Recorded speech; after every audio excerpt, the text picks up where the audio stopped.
Est-ce vraiment la faute des parents si dehors ça se corse? C'est des gosses au schlass, question de réputation of course. La vie un film, on en est ses acteurs. Entre sirènes, cris, joie, pleurs, porter les comptes au genre, c'est action après moteur. Voudraient me faire croire que c'est de leur faute si les gosses consomment du cannabis dans le bahut. Les agressent leurs camarades, qu'il y en a qui y restent dans tout chahut. Ils nous leur disent vouloir tout régler avec plus de présence policière. Il en faudrait un sur chaque bonhomme avec comme une muselière. En première page des faits divers, cette petite en échec scolaire devant le juge pour avoir salement amoché sa copine au cutter. L'état un arbre n'en est ses fruits.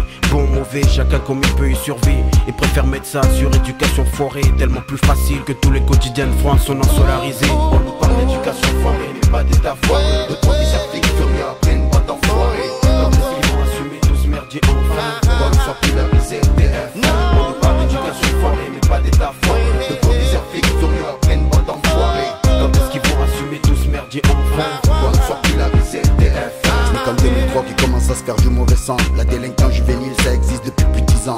Toutes ces merdes laissées durant toutes ces années, vous ne faites que récolter le fruit de ce que vous avez semé. Il suffit pas d'attacher nos enfants pour qu'ils deviennent fils modèles. La mode, la frime prend le dessus, quitte à finir au geôle.